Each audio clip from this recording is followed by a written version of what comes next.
श्रेय की होड़, सवालों में गठजोड़। नमस्कार, आप देख रहे हैं बड़ा मुद्दा। मैं हूं कायनात अंसारी। चुनावी वर्ष 2024 की गूंज हरियाणा में बढ़ती जा रही है। सत्ता के सिंहासन तक पहुंचने के लिए सियासी दलों के अभियान जोर पकड़ रहे हैं।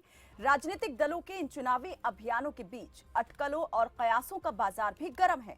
गठबंधन सरकार में शामिल पार्टियों के भविष्य में एक साथ लड़ने या अलग अलग चुनावी मैदान में उतरने का सवाल जस का तस बना हुआ है।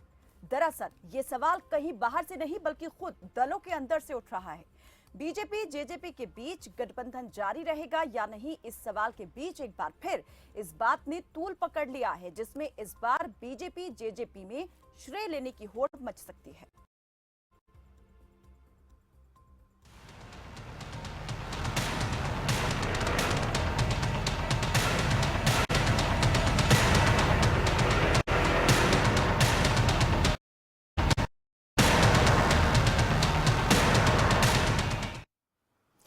तो 2024 के चुनावी साल से पहले हरियाणा की सियासत में सियासी बवाल शुरू हो गया है।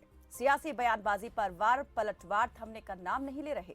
गठबंधन में चल रही मनोहर सरकार में मतभेद या यूं कहें कि मनभेद बढ़ने लगा है।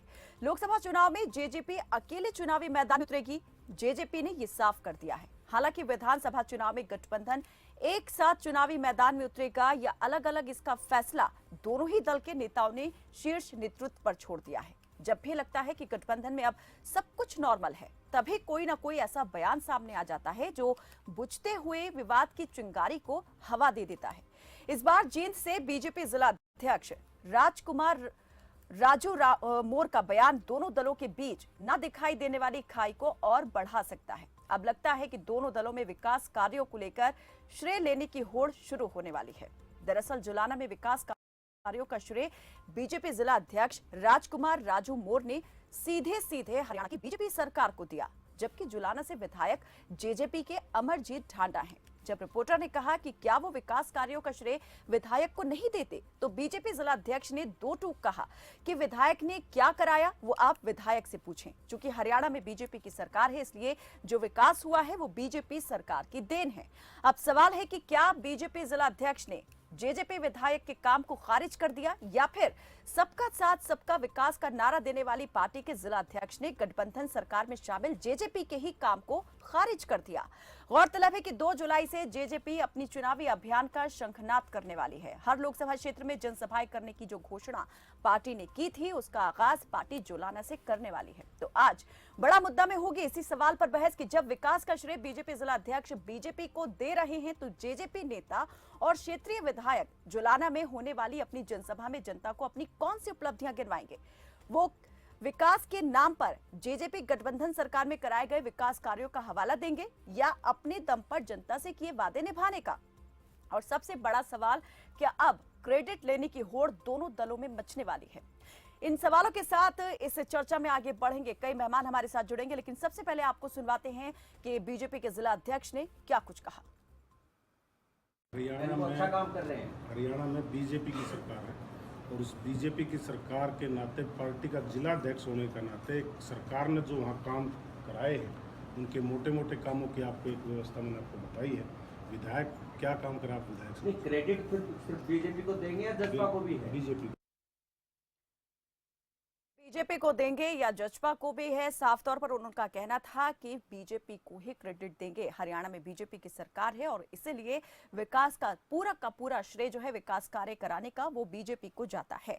तो हरियाणा में बीजेपी ने अपने चुनावी अभियान का शंखनाद कर दिया है। एक दिन पहले सिरसा में बीजेपी की ओर से एक बड़ी रैली आयोजित हुई, जिसमें गृह मंत्री अमित शाह भी शामिल हुए थे और मंच को मुख्यमंत्री मनोहर लाल के साथ उन्होंने यहां पर साझा किया था और पार्टी के तमाम बड़े नेता इस मंच पर इकट्ठा दिखाई दिए थे। हालांकि गठबंधन में मौजूद सरकार का या कह सकते हैं कि जेजेपी का कोई भी नुमाइंदा इस स्टेज पर दिखाई नहीं दिया था। लेकिन दूसरी तरफ अगर बात यहां पर जेजेपी नेताओं की तरफ से आने वाले बयान की करें, तो जेजेपी के जो राष्ट्रीय महासचिव है दिग्विजय चौटाला, उनका भी एक ताजा तरीन बयान सामने आया है, जिसमें उन्होंने कहा कि जेजेपी 2024 के लिए पूरी तरह तैयार है। जनता दुष्यंत को मुख्यमंत्री बनते देखना चाहती है। बीजेपी से गठबंधन मजबूरी में नहीं, वादे पूरे करने के लिए किया था।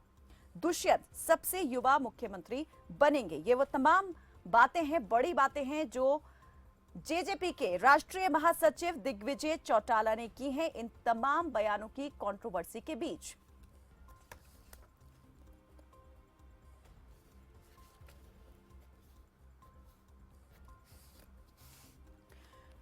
तो क्या अब दोनों दलों के बीच में श्रेय लेने की होड़ शुरू होने वाली है? क्या ये कारण बनेगा दोनों दलों के बीच आने वाली खटास का? ये मतभेद जो है क्या मनभेद में अब पूरी तरीके से बदल चुका है? इस पर हम बातचीत करने के लिए आगे बढ़ेंगे। हमारे साथ मेहमान जुड़ चुके हैं। बीजेपी के प्रवक्ता भूपेंद्र सिंह गहलावत हमारे साथ जुड़े हैं और कांग्रेस के प्रवक्ता केसी भाटिया जुड़ गए हैं। राजनीतिक विशेषज्ञ प्रोफेसर सुभाष सप्रा हमारे साथ जुड़ गए हैं। कुछ और मेहमान भी हमारे साथ जुड़ेंगे। सबसे पहले मैं आप सभी का इसमें चर्चा में जुड़ने के लिए स्वागत करती हूं और सवाल सबसे पहले बीजेपी के प्रवक्ता से भूपेंद्र सिंह गहलावत से। भूपेंद्र जी, क्या अब बीजेपी और जेजेपी के बीच ये माना जाए कि श्रेय लेने की होड़ शुरू हो चुकी है? बीजेपी ने क्या किया, जेजेपी ने क्या किया, अब पार्टी के नेता अलग अलग गिनवाएंगे, लेकिन बीजेपी तो सिरे से खारिज कर रही है यहाँ पर जेजेपी के द्वारा करवाए गए कार्यों को। देखिए, मैं तो ये कहना चाहूंगा किसी भी पार्टी की सरकार हो, जो विकास के कार्य होते हैं, दूसरे कार्य होते हैं, वो सरकार के माध्यम से होते हैं और सरकार अपने लोगों को जिम्मेवारी लगाती है। जो विभिन्न महकमों के मंत्री बनाए जाते हैं वो सरकार की हिदायत के हिसाब से काम करते हैं। तो मैं ये कहना चाहूँगा कि हरियाणा प्रदेश में माननीय मनोहर लाल जी के नेतृत्व में विकास के बहुत सारे कार्य, बहुत सारी कल्याणकारी योजनाएं हम लेकर के आए हैं और हमारी पार्टी का बहुत ही कृत संकल्प है कि हर भी जो भूपेंद्र जी, शायद आप इस बयान का सरलीकरण कर रहे हैं, लेकिन बयान उतना सरल नहीं है जितनी सरलता से आप इसे बता रहे हैं। अगर बात ऐसी ही थी, ठीक है, सरकार यहाँ पर काम कर रही है लेकिन गठबंधन की सरकार है, श्रेय ना देना सही है, लेकिन कम से कम ये कहा जा सकता था कि वो सरकार में शामिल हैं और जो कुछ विकास कार्य करवाया है दोनों ही की तरफ से है। उन्होंने तो दो टूक कहा कि विधायक ने क्या करवाया है विधायक से पूछे। प्रदेश में हरियाणा में बीजेपी की सरकार है और जो विकास कार्य है वो बीजेपी की ने ही करवाए हैं। देखिए, मैं तो ये कहना चाहूंगा कि हमारी सरकार सबका सम्मान, सबका विकास, सबको साथ लेके चलती है। हमारी सरकार ने तो जो अपोजिशन के एमएलए हैं, जो कांग्रेस के एमएलए हैं, उनको भी 25-25 करोड़ रुपए विकास कार्यों के लिए देने का काम किया है। सभी तरह के कार्य सरकार की देखरेख में होते हैं और सरकारी बजट अलॉट करती है। हमारी सरकार में तो कोई भेदभाव होता नहीं। मैं वही कहना चाह रही हूँ सर भूपेंद्र जी कि यही बात अगर बीजेपी के जिला अध्यक्ष राजकुमार राजू मोर कह देते तो क्या बिगड़ जाता, लेकिन उन्होंने बात को अपने तरीके से एम्फेसाइज किया इस बात पर कि विकास का श्रेय वो पूरी तरीके से बीजेपी को देते हैं। नहीं, देखिए, श्रेय तो बीजेपी की सरकार को जाएगा। जो जिस सरकार का हेड होता है उसी के नेतृत्व में सब लोग काम करते हैं और वो अलग अलग तरीके से अलग अलग जिम्मेवारी दी जाती है, लेकिन श्रेय तो सरकार को होता है, सरकार के मुखिया को होता है। बात जुलाना के विकास को लेकर हो रही थी। जुलाना के विधायक जो हैं वो जेजेपी से आते हैं, अलग पार्टी से विधायक हैं, गठबंधन सरकार में शामिल है, तो बात यहाँ पर ये कह के भी खत्म हो सकती थी कि गठबंधन सरकार का हिस्सा है, लिहाजा दोनों ही पार्टियों का ये साझा प्रयास है और दोनों को श्रेय जाता है। मैं ये कहता हूँ सभी लोगों का बोलने का तरीका अलग अलग होता है, उसका कोई भी मीनिंग निकाला जा सकता है, लेकिन अभी तक तो गठबंधन हमारा है। एक बार बोलने का तरीका अलग हो सकता है, दोबारा पूछने पर भी उन्होंने अपनी बात को दोहराया, दोबारा भी उन्होंने यही कहा। देखिए, अभी तो हमारी गठबंधन की सरकार है, हमारा कोई पार्टियों का अलायंस तो है नहीं और गठबंधन में हमारे नेतृत्व में सरकार चल रही है। माननीय मुख्यमंत्री मनोहर लाल जी के नेतृत्व में सरकार चल रही है। उनको हमने अलग अलग काम लोगों को दे रखे हैं जो अपना काम कर रहे हैं, लेकिन श्रेय तो भारतीय जनता पार्टी और भारतीय जनता पार्टी की सरकार को जाएगा, इसमें किसी किस्म की दो राय नहीं है। क्योंकि जो मुखिया होता है, अगर कोई बुराई आएगी तब भी तो हमारे सिर पे आएगी। जो परिवार का मुखिया होता है उसी की जिम्मेवारी होती है और उसी के कहने से नेतृत्व में सब लोग विकास के कार्य करा रहे हैं। प्रदेश के मुखिया बीजेपी के हैं, मनोहर लाल हैं, लेकिन एक उप मुखिया भी हैं, दुष्यंत चौटाला भी हैं साथ में। नलिन हमारे साथ जुड़ गए हैं, जेजेपी के प्रवक्ता जुड़ चुके हैं, नलिन हुड्डा। नलिन जी, यहाँ पर पूरी तरीके से श्रेय जो है पार्टी की ओर से, जो पार्टी के जिला अध्यक्ष हैं बीजेपी के, और उन्होंने बीजेपी को दिया है। अब जुलाना में जो है पार्टी की तरफ से जो रैली होने वाली है, क्या लेके जाएंगे जनता के बीच? देखिए, रैली जो होने वाली है जुलाना में, उसका साक्षी तो पूरा हरियाणा बनेगा। जैसे पहले हर रैली जो जेजेपी द्वारा करी गई, उसमें जो भरपूर समर्थन हरियाणा की जनता ने जननायक जनता पार्टी को, आदरणीय उप मुख्यमंत्री दुष्यंत चौटाला जी को और सरकार के द्वारा जो जनहित में कार्य हुए उनको देने का काम किया। देखिए, इस जो ये मुद्दा है, ये जिले में किसी जिला अध्यक्ष के कह देने से या उन्होंने किस इमोशन में कही, किस लोकल राजनीतिक परिस्थिति में उनके मुंह से ये बात निकली, मैं उस पर तो टिप्पणी नहीं करूंगा। मेरे ख्याल से बीजेपी उसको बेहतर जान सकती है। लेकिन जिलों के लेवल के ऊपर ना तो गठबंधन बनते हैं और ना गठबंधन टूटते हैं। ये दोनों ही पार्टियों के आला नेताओं का और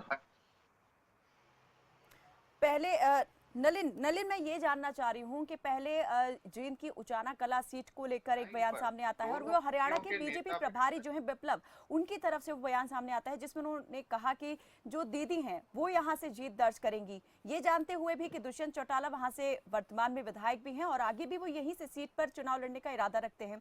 उसके बाद में अब इस तरीके का बयान, और अब जो दिग्विजय चौटाला है उन्होंने ये कहा कि दुष्यंत जो है सबसे युवा मुख्यमंत्री बनेंगे। क्या अब अपनी अपनी महत्वाकांक्षाओं को लेकर पार्टी नेता आगे बढ़ रहे हैं, ये कहा जाए? दोनों ही पार्टियां चाहती हैं कि रास्ते जुदा हो जाए। ये तो स्वाभाविक है। आज वो 35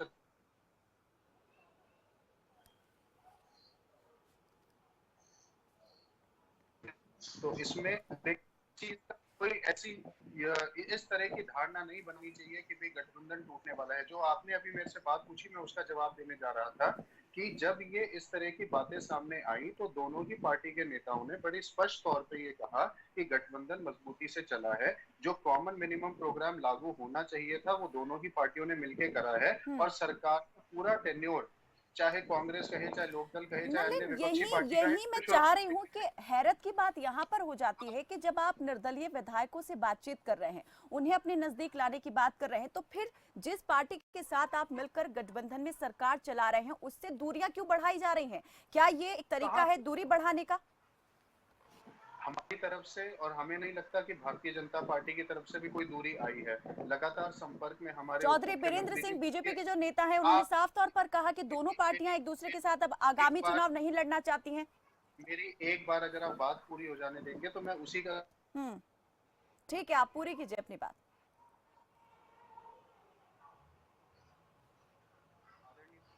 दुष्यंत चौटाला जी लगातार भारतीय जनता पार्टी की हाईकमांड के संपर्क में हैं। वे जब भी दिल्ली होते हैं इनके बीजेपी के राष्ट्रीय अध्यक्ष से और बड़े आला नेताओं से भी उनकी मुलाकात होती है, चर्चा होती है। तो इस तरह की कोई बात नहीं।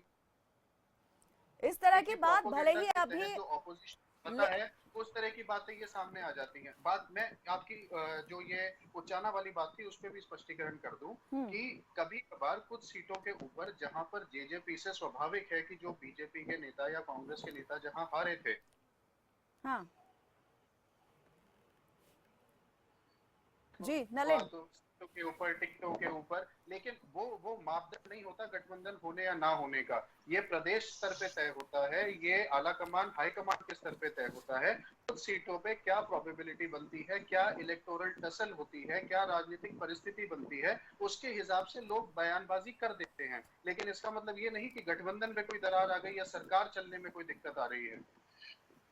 नहीं नलिन, यहाँ पर फिलहाल अभी गठबंधन में दरार आई है या नहीं, या सरकार चलने में दिक्कत है, सवाल उसका नहीं हो रहा है। सवाल यहाँ पर 2024 को लेके हो रहा है जिसकी तैयारी अपने अपने स्तर पर पार्टियां करने में जुटी हैं। अब सवाल यही है कि गठबंधन में अगर जो दल नजदीक आए थे, क्या भविष्य में भी दोनों साथ में दिखाई देने वाले हैं? निर्दलियों से आप नजदीकी बढ़ाने की, उनके करीब जाने की अगर कोशिश कर रहे हैं तो क्या उस दल से दूरी बढ़ाई जा रही है जो अभी गठबंधन में साथ है और उसके लिए अलग तरीके खोजे जा रहे हैं, अलग रास्ते देखे जा रहे हैं? मैं इसका भी जवाब दे देता हूँ। भारतीय जनता पार्टी एक स्वतंत्र पार्टी है, जननायक जनता पार्टी एक स्वतंत्र पार्टी है। दोनों ही राजनीतिक दलों को अपनी पार्टी को मजबूत करने का, अपने लोगों को बढ़ाने का, प्रदेश में एक्सपैंड करने का पूरा अधिकार है। अपना संगठन बनाने का सभी 90 सीटों पे, सभी लोकसभा सीटों पे, हर जगह दोनों पार्टियां गठबंधन संगठन अपना तैयार कर रही हैं। इसका ये मतलब नहीं कि उसमें गठबंधन में दरार आ गई अगर वहां पर कार्यकर्ता तैयार करे जा रहे हैं, नेता तैयार करे जा रहे हैं। जेजेपी भी इसी तरीके से काम कर रही है। 2024 की जब आप बात करते हैं तो उसमें अभी 1.25 से 1.5 साल का समय बकाया है। जब वो समय आएगा तब बार बार यही कहा गया कि दोनों पार्टियों की हाईकमांड तय करेगी कि बेनिफिशियल गठबंधन में रहने में आएगा या फिर ठीक है गठबंधन से अलग नलिन, होने में आएगा। यानी कि आपके तो ये कहने का समय मतलब गर्भ में ये है, निकाला जा लेकिन सकता है। लेकिन सरकार मजबूती से चली है।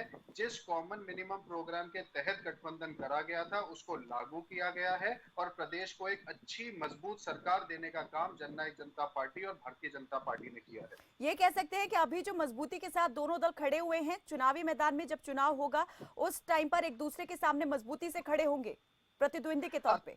अब आप 1.5 साल आगे की बात को अभी कैसे उस चीज का जवाब दिया जा सकता है? मैंने बार बार यही तो बात कही कि संकेत तो आप 1.5 दोनों ही साल पार्टी के में नेताओं की जो तरफ से ऐसे ही दिए राजनीतिक जा रहे हैं। परिस्थिति बनेगी, जो पार्टी की दोनों हाईकमांड तय करेंगी, उसके हिसाब से फिर वो जवाब दिया जाएगा। और मेरे चलिए ख्याल से मेरे ओमकार देने से सिंह जी, पहले ओमकार जब सिंह जी, मीडिया आप वालों किस को प्रकार से इन तमाम चीजों को होते हुए देख रहे हैं? बयानों को लेकर जिस प्रकार से वार पलटवार हो रहे हैं, दिग्विजय चौटाला जो है उनकी अलग महत्वाकांक्षाएं अभिलाषाएं दिखाई देती हैं, बीजेपी का जो है वो अलग यहाँ पर दिखाई दे रहा है ढर्रा। तो आगामी जो भविष्य है वो किस प्रकार से राजनीति का रहने वाला है, सियासत किस मोड़ जाने वाली है, क्या रुख रहने वाला है, और इनेलो को इसमें कितना आप देख रहे हैं कि स्कोप मिलने वाला है? कायनाथ जी, बहुत अजीब स्थिति बन चुकी है प्रदेश में। बीजेपी चाहती है कि गठबंधन टूट जाए, जेजेपी चाहती है कि बंदरी के मरे हुए बच्चे की तरह साथ में चिपके रहा जाए। कैसे संभव है? आप देखिए, मुख्यमंत्री जी हों, प्रभारी जी हों और जिलाध्यक्ष जी हों, जिलाध्यक्ष एक छोटी सी इकाई है, ये भी अगर ये ऐसे से बयान कर रहे हैं तो इसका मतलब है कि ये चाहते नहीं है कि अब गठबंधन चले। और मैं आपको थोड़ा सा भूतकाल में ले जाना चाहता हूँ। ये गठबंधन दो विपरीत विचारधाराओं का गठबंधन था, जो मजबूरी और विवशता का गठबंधन था, लालच और मलाई चाटने का गठबंधन था। इसमें ना तो कभी कोई कॉमन मिनिमम प्रोग्राम बना, जैसे नलिन उड्डा भी बता रहे थे। तो ये तो बता दे कॉमन मिनिमम प्रोग्राम कब बना, किसने बनाया, और कभी टीवी पे या किसी अखबार में कॉमन मिनिमम प्रोग्राम आया? नहीं आया। इनका कॉमन मिनिमम प्रोग्राम ही आज तक नहीं बना। उसकी क्या वजह है? क्योंकि ये गठबंधन ही विपरीत विचारधाराओं का था। ये एक तरफ तो विचारधारा थी कि 75 पार, दूसरी तरफ की विचारधारा थी हम इनको यमुना पार छोड़ के आएंगे। एक तरफ की विचारधारा कहते थे कि हम बीजेपी वाले, दूसरी तरफ ये कहते थे ब्याह खट्टर का फोटो मोदी की, दूसरी तरफ दुष्यंत चौटाला जी कहते हैं ताई मोदी न्यूज है, मोदी न्यूज है। और वो ताई इंद्रो आज भी इंतजार कर रही है दुष्यंत चौटाला का। ये गठबंधन एक मजबूरी का गठबंधन था, आज स्पष्ट हो चुका है। अब आज की मौजूदा स्थिति क्या है? आज की मौजूदा स्थिति है, बीजेपी चाहती है कि गठबंधन से छुटकारा मिले, लेकिन वो अपने ऊपर बुराई नहीं लेना चाहती। ये सच्चाई है, ये आज नहीं मानेंगे कल मानेंगे। बीजेपी चाहती है इनकी बेइज्जती करो, और रोज बेइज्जती हो रही है इनकी बेइज्जती करो, ये बेइज्जत होकर बेआबरू होकर अपने आप छोड़कर चले जाएंगे। लेकिन ये भी ठीक है, ये ऐसे छोड़ने वाले भी नहीं है। ये कल को गठबंधन टूट जाएगा तो भी यही कहेंगे, ऊपर की लीडरशिप निर्धारित करेगी। देखिए, ये प्यार का गठबंधन, दिल का गठबंधन, दिलों का गठबंधन, दलों का गठबंधन, ये बहुत नाजुक स्थिति होती है। हल्की सी भी पॉइंट ऐसा बोल दिया जाए तो गठबंधन में दरार आ जाती है, और जब धागा टूट जाता है ना तो उसको जितनी मर्जी गांठ मार लो वो गांठ रहती है, धागा दोबारा जुड़ता नहीं है। इस गठबंधन में भी यही स्थिति है। आज ये जितना मर्जी कह लें, लेकिन सांझे की हड्डियां चुराए पर फूटेगी, पूरा हरियाणा देखेगा। चलिए, इसका जवाब है पहले बीजेपी प्रवक्ता से लेती हूँ, उसके बाद जो जेजेपी प्रवक्ता है उनसे भी इसका जवाब लेंगे। जी भूपेंद्र जी, ओमकार जी के कई सवाल और कई प्रकार के उन्होंने यहाँ पर कयास लगाए हैं कि ये जो एक प्रकार से जो साझे की हंडिया है, अब इसका बंटाधार होने वाला है। देखिए, ये तो ओमकार जी से जब से गठबंधन हुआ है, इन्होंने क्या किया था, जेजेपी वालों को धक्के देके और पार्टी से बाहर निकाल दिया। और जेजेपी ने तो अपनी पार्टी करने से नाम भी और सिंबल भी दोनों इनके हवाले कर दिए थे, और ये 10 सीटें जीत कर आए। और जब इन्होंने गठबंधन कर लिया, ओमकार जी और लोकदल के तो पेट में जब से ही दर्द हो रहा है। और अरे ओमकार जी सुनो, सच्चाई कड़वी होती है, सच्चाई कड़वी होती है।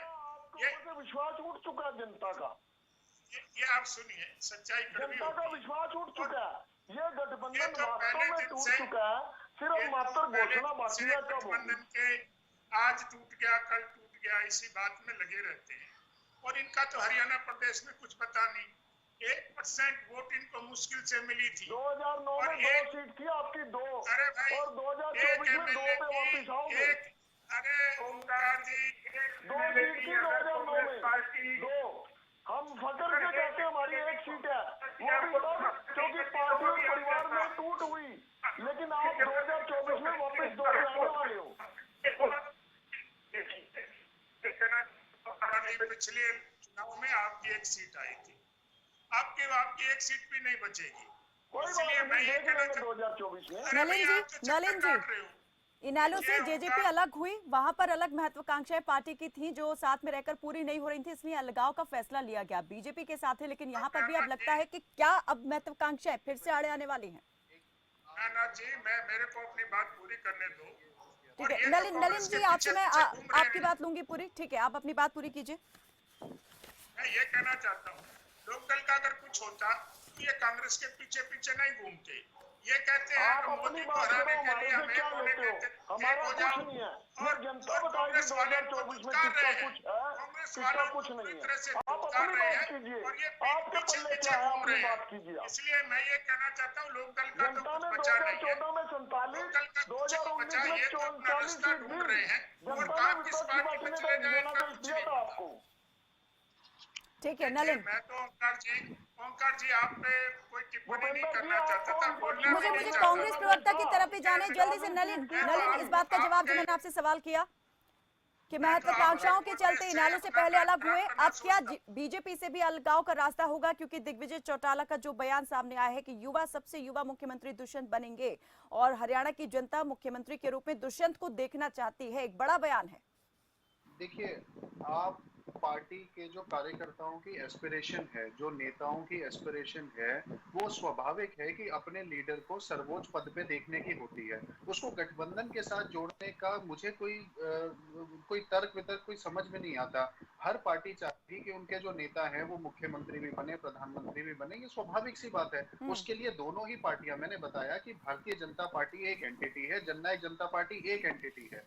आज हरियाणा में कॉमन मिनिमम प्रोग्राम को अंजाम देने के लिए, प्रदेश में एक मजबूत सरकार देने के लिए हम लोग साथ आए। लेकिन स्वाभाविक है कि दोनों ही पार्टियां अपने संगठन को भी बढ़ाएंगी, अपने नेताओं को भी बढ़ाएंगी, उनकी पॉपुलैरिटी में भी इजाफा करेंगी। तो इसमें कुछ गलत नहीं है। यहाँ गठबंधन को इससे जोड़ के देखा जाता है। और अभी यही बात हो रही थी कि जब उप मुख्यमंत्री जी ने शपथ भी नहीं ली थी, तब से लोकदल, कांग्रेस और ये जो विपक्षी थे, इनके पेट में दर्द था कि भाई टूटेगा टूटेगा। कोई कहता था 2 दिन नहीं चलेगा, कोई कहता था 15 दिन नहीं चलेगा। अब ये टेन्योर पूरा हो गया तो ये इसी तरह की बातें दोबारा से उठा के लेके आ रहे हैं। इन बातों का कोई सिर पैर नहीं है। और लोकदल की शुरुआत से भाटिया ही जी। मुझे लगता है कि शायद सपनों में भी जेजेपी आती है और ये रोज रात को सपने में आसमान की तरफ पत्थर उछाल के फेंकते हैं और सोचते हैं कि ये किस दिन जाके फटेगा। तो ये उनकी सोच, उनको चलिए मुबारक। भाटिया जी, अभी हमारा- दिग्विजय के हमारा कुछ बयानों का कर्तव्य, मैंने यहाँ हमारी जिक्र किया। ठीक है जिम्मेदारी नलिन, हरियाणा ठीक के है, देश को एक मजबूत ठीक है। सरकार देने की थी, जो हमने दी है और दे रहे हैं। ठीक है केसी भाटिया जी, दिग्विजय ने कांग्रेस के लिए भी यहाँ पर बोला कि दीपेंद्र का जो भविष्य है वो अंधकार में है। तो आप किस प्रकार से देख रहे हैं अभी जो सरकार और उसमें शामिल दल हैं, उनका भविष्य किस ओर जा रहा है जिस प्रकार से ये बयान सामने आ रहे हैं? देखिए, ये अमित शाह जी के रैली से ये स्पष्ट हो गया जब उन्होंने बार बार चौधरी भूपेंद्र सिंह हुड्डा जी का नाम लेकर ये कहा कि कांग्रेस का आने वाले चुनाव में कुछ नहीं बनने वाला है।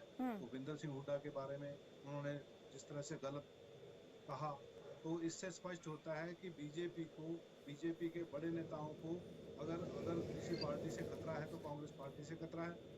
कोई उनके कंटेस्ट में है तो कांग्रेस पार्टी है। और अगर किसी नेता से कांग्रेस के किसी हरियाणा में किसी नेता से खतरा है तो चौधरी भूपेंद्र सिंह हुड्डा जी से खतरा है, दीपेंद्र हुड्डा जी से।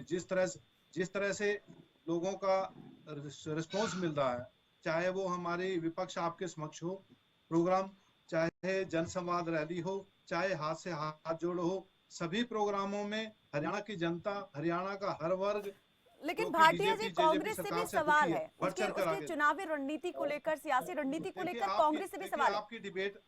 आपकी डिबेट जब तक आप ये बात नहीं करेंगे, आपकी डिबेट कंप्लीट नहीं होगी। मेरा कहना यह है कि आप हमारे प्रोग्रामों की तरफ देखिए, जो भी हमारे कांग्रेस पार्टी के प्रोग्राम हो ठीक रहे है, हैं, प्रोग्राम चाहे सबके चल रहे हैं चाहे भाटिया जी। चाहे चौधरी भूपिंदर सिंह हुड्डा जी कर रहे हो, चाहे दीपेंद्र हुड्डा जी कर रहे हो, चाहे हमारे अध्यक्ष चौधरी उदय भान जी कर रहे हो, चाहे हमारे तमाम बड़े नेता प्रदेश के कर रहे हो, सारे प्रोग्राम हमारे कामयाब हो रहे हैं। और जनता जो है ना, हरियाणा की जनता कांग्रेस की तरफ देख रही है। केसी जहां भाटिया तक जी, इनका चुनावी अभियान के तहत बीजेपी सभी के प्रोग्राम अपने अपने चल रहे हैं। इनेलो की देखिए, पदयात्रा बीजेपी चल रही है, परिवर्तन बीजेपी पदयात्रा, बीजेपी की यहाँ पर भारत गौरवशाली रैली हुई है। मैं कांग्रेस से भी पूछना चाहती हूँ, और दूसरे दल जो है वो भी यही टीका टिप्पणी करते हैं कांग्रेस को लेकर कि संगठन तो है नहीं जी और उसके बाद भी सत्ता के स्वप्न देखते हैं, तो ये कैसे मुमकिन होगा? देखिए, अब दूसरी तरफ भूपेंद्र हुड्डा कायनात की जी तरफ से भी बयान आया कि लोकतंत्र के लिए विपक्ष का साथ होना जरूरी है। ऐसे में जब इनेलो ने कहा था कि समान विचारधारा के दल अगर उसके साथ आएंगे तो वो गठबंधन के लिए तैयार है, क्या कांग्रेस गठबंधन करेगी अगर इस तरह का कुछ देखिए, भी कायनात जी परिस्थिति बनती है? कायनात जी देखो, भविष्य में किसी के साथ गठबंधन करना न करना वो भविष्य के गर्भ में है, उसके बारे में आज कुछ नहीं कहा जा सकता। ठीक है। राजनीति में क्या क्या गठबंधन किससे होता है, आपने ये देख ही लिया किस तरह से बीजेपी जेजेपी सरकार का गठबंधन हुआ, ये नापाक गठबंधन था। आज की डिबेट अब तक जो मैंने सुना, चाहे भूपिंदर गहलावत जी हों, चाहे जेजेपी के हमारे नलिन हुड्डा जी हों, इनकी बात हमने सुनी, उससे ये स्पष्ट है कि गठबंधन तो इनका टूट चुका है। लेकिन खाली यह है कि ये देख रहे हैं, बीजेपी के नेता ये देख रहे हैं जेजेपी अपने आप छोड़कर भाग जाए, वो उनको निकालना नहीं चाहते और जेजेपी निकलना नहीं चाहती सरकार से। वाजिब जहाँ वजह तक ढूंढी गठबंधन जा की रही कोई है। गठबंधन नहीं है, खाली पत्तल इन्होंने सारी खाली जूठन बची हुई है। जितना हरियाणा के अंदर लूट मचाई है जेजेपी के नेताओं ने, बीजेपी के नेताओं ने सरकार में बैठकर, अब ये पत्तल को भी थोड़ा बहुत लगा हुआ उसको छोड़ना नहीं चाहते। इनका अगर थोड़ा सा भी गैरत इनके मन में हो तो जितना बीजेपी आगे बढ़ चुकी है, जिस तरह से उन्होंने एक्शन रिएक्शन किया है, इंडिपेंडेंट लोगों से बात कर रहे हैं इनके प्रवक्ता, और इनके नेता ये कह रहे हैं कि जेजेपी बीजेपी अलग अलग चुनाव लड़ेंगी, तो अभी सरकार को क्यों नहीं छोड़ देते ये? तो ये खाली यही है कि आखिर तक देखेंगे, 4 दिन पहले सरकार से रिजाइन कर देंगे, फिर लोगों के बीच जाएंगे, देखो जी हमने बीजेपी ने ये गलत किया, हमने उनको छोड़ दिया। इनको अभी से छोड़ देना चाहिए। अगर ये लोगों को फेस करने की इनकी इच्छा है तो ये इनको सरकार में रहने का कोई हक नहीं है। लोग इनको दोनों को सबक सिखाने वाली है, अगली सरकार कांग्रेस पार्टी की आने वाली है। प्रोफेसर सुभाष सप्रा जी, अभी सभी प्रवक्ताओं का आपने सुन लिया है और तमाम राजनीतिक जो हालात हैं वो भी आपके सामने है। क्या लगता है कि आगे सूरत हाल जो है वो क्या बनने वाली है? देखो, जब ये विधानसभा का जो चुनाव हुआ पीछे, ये बिल्कुल एक दूसरे के विरुद्ध इन्होंने पूरा दुष्प्रचार किया, जेजेपी और बीजेपी।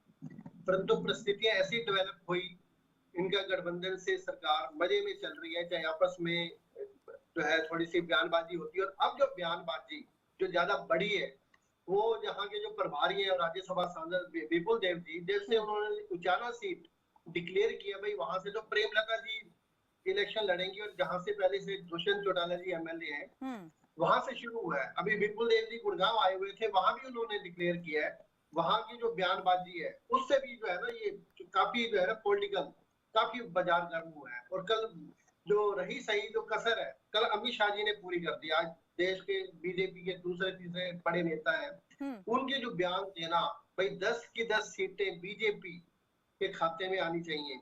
और साथ ही साथ सीएम साहब ने, मनोहर लाल जी ने भी डिक्लेयर कर दिया, भाई हम आपको 10 के 10 सीटों में फूल खिलाएंगे। और उधर से पीछे जब ये पहलवान या किसान आंदोलन या दूसरा अतीक अहमद का जो वहां पे मर्डर हुआ था, उसके लिए जो जेजेपी ने जो बयानबाजी करी है, वो भी जो है ना आपस में रस्साकसी इनकी बढ़ रही है। परंतु जहां तक मैं ये समझ रहा हूँ, अभी 1.25 साल रहता है इलेक्शन को, ये अभी 6, 7, 8, 9 महीने ऐसे चलेंगे। ना बीजेपी जाने वाली है और ना बीजेपी छोड़ेगी, बिल्कुल, जहां तक हम समझते हैं। परंतु अगला जो चुनाव है वो बीजेपी अपने दम पे, चाहे वो लोकसभा है चाहे वो विधानसभा है, ये इनका देखना, मतलब जो है ना गठबंधन जरूर टूटेगा। चुनाव ये अलग से लड़ेंगे। नए गठबंधन किसके कहाँ बनते हैं वो समय बताएगा। समय यानी भविष्य के गर्भ में है ये, बिल्कुल जो है ना। यानी अभी सिर्फ इसलिए सरकार में बने हुए हैं, सिर्फ ये देखना चाहते हैं कि पहले हाथ कौन छोड़ता है और उसके बाद में चुनाव में उसे एक मुद्दे के तौर पर जो है इस्तेमाल किया जाए। बिल्कुल, अब ये बयानबाजी अभी बढ़ेगी, आप देखना बयानबाजी बढ़ेगी, परंतु ये 7, 8, 9 महीने ऐसे चलाएंगे, परंतु सरकार पूरा टाइम बिताएगी, चाहे कुछ भी कहें। बिल्कुल ऐसा ही लग रहा है। ठीक है अब तक भूपेंद्र कहलावत जी, टर्म तो पूरा पूरा- होगा लेकिन आने वाले वक्त में दोनों पार्टियां जो हैं एक दूसरे के प्रतिद्वंदी के तौर पर मैदान में दिखाई देने वाली हैं। बिल्कुल ऐसा ही होने वाला है। कल दिग्विजय सिंह जी जो है, जो प्रभारी है, उसके महासचिव है, तो उन्होंने नांगल चौधरी में भी बयान दिया है, जो अभी जो है भाई हमारे जो युवा जो है ना होने चाहिए सीएम, बट इट शो ये यही मैसेज देना चाहते हैं जो है ना, हम अलग से लड़ेंगे और हमारा जो सीएम जो दावेदारी जताएंगे वो हमारे दुष्यंत चौटाला जी जताएंगे। ठीक है गहलावत जी। मेरी आवाज आ रही है? जी जी सुन पा रहे हैं। सुन पा रहे हो? देखिए, मैं तो ये कहना चाहता हूँ, मैंने भाटिया जी की बातों को बहुत ध्यान से सुना। भाटिया जी तो गठबंधन में दरार की बातें करते हैं, लेकिन इनको अपनी पार्टी का अकेली जो पार्टी है उसमें दरार है कि नहीं है, अपनी पार्टी के बारे में तो ये बताते नहीं। इनकी 10 सीट तो आएंगी नहीं और 3-3 लोग इनके मुख्यमंत्री के उम्मीदवार हैं। अब इनको यही नहीं पता किसके नेतृत्व में चुनाव लड़ना है, किसके में नहीं लड़ना। सब अपनी डपली अपना राग गा रहे हैं। और मैं ये कहता हूँ, जिसका ये ज्यादा गुणगान करते हैं भूपेंद्र सिंह हुड्डा का, 2005 में जब से भूपेंद्र हुड्डा के हाथ में कांग्रेस का नेतृत्व आया, ये एक भी चुनाव नहीं जीते, चाहे लोकसभा हो, विधानसभा हो, राज्यसभा हो, नगर परिषद, सभी चुनाव हारते गए। और पिछले लोकसभा चुनाव में भूपेंद्र सिंह हुड्डा ने सोनीपत से चुनाव लड़ा था, 2.25 लाख से भी ज्यादा वोटों से हार गए थे। और वो तो कहते हैं रोहतक सोनीपत गढ़ है। तो मैं कहता हूँ भाटिया साहब, फिर वो सोनीपत को छोड़ के क्यों भाग रहे हैं? हम तो उनको बुला रहे हैं कि आइए सोनीपत में चुनाव लड़िए। पिछली बार जमानत जब्त होने से बच गई थी, अब की बार वो चुनाव लड़े ताकि उनका जमानत जब्त करा के उनका चलिए ठीक से भाटिया जी इलाज हो। जल्दी से अंतिम प्रतिक्रिया मुझे अभी सबसे लेनी है। ठीक है गहलावत जी, ठीक है 1 बाय 1 में चाहूंगी जल्दी जल्दी आप अपने अपने रिएक्शन दे दें, मुझे इस चर्चा को समाप्त करना है। भाटिया जी। भूपेंद्र गहलावत जी जो बात कर रहे हैं कि इनके एक नहीं 3-3 मुख्यमंत्री के दावेदार, मैं कहता हूँ 3 नहीं 10 हैं। तो हर आदमी जो राजनीति में है, जो पार्टी में बड़ा नेता है, जो जिम्मेवारी से काम कर रहा है, हर आदमी चाहता है, जैसे कह रहे हैं कि दिग्विजय चौटाला जी नए वो छोटी उम्र के हैं और छोटी उम्र के मुख्यमंत्री बनेंगे। हमारी पार्टी में हर नेता चाहता है, इसलिए हमारे बड़े नेता हर आदमी चाहता है मैं मुख्यमंत्री। किसी की इच्छा यानी को कौन रोक आप सकता है? जेजेपी के नेता के बयान को कांग्रेस के समर्थन में इस्तेमाल कर रहे हैं, ये खूब रही। नलिन जी, नलिन आज की तारीख में सर्वमान्य नेता है और पूरे हरियाणा की ठीक है जनता जल्दी नलिन कांग्रेस नलिन पार्टी अंतिम की प्रतिक्रिया तरफ जल्दी से देख रही है। पूरे हरियाणा की जनता चौधरी भूपेंद्र सिंह देश की वो हाल है जैसा कि इन्होंने बताया कि चलिए ठीक है, बहुत शुक्रिया आप सभी का। कहने के लिए बहुत कुछ है, लेकिन यहाँ पर वक्त ही तय करने वाला है कि देखने को क्या मिलने वाला है। बहुत शुक्रिया आप सभी मेहमानों का हमारे साथ इस चर्चा में जुड़ने के लिए। समय बहुत यहाँ पर कम रहा, इसलिए चर्चा को समाप्त करना पड़ रहा है। तो गठबंधन यहाँ पर अभी भी अटूट है या फिर इसमें फूट पड़ चुकी है, ये सवाल अभी भी जस का तस बना हुआ है, क्योंकि जिस प्रकार से दोनों ही दल के नेताओं की तरफ से बयान लगातार सामने आ रहे हैं, रुकने का नाम नहीं ले रहे हैं। एक दूसरे के खिलाफ जो बयानबाजी हो रही है, या यूं कहें कि अपने लिए जो बयानबाजी हो रही है, उससे दोनों ही दल के नेताओं की महत्वाकांक्षाएं, अभिलाषाएं जो है साफ तौर पर दिखाई देने वाली हैं और दे रही हैं। अब जनता को यह तय करना है कि वो किसकी बात पर ज्यादा भरोसा जताने वाली है। चुनावी सरगर्मियां तो तेज हो ही रही हैं, लेकिन सियासत किस और अपना रुख मोड़ती है, ये जरूर देखने वाली बात रहेगी। चलिए फिलहाल के लिए बस इतना ही। देखते रहे खबर फास्ट। नमस्कार।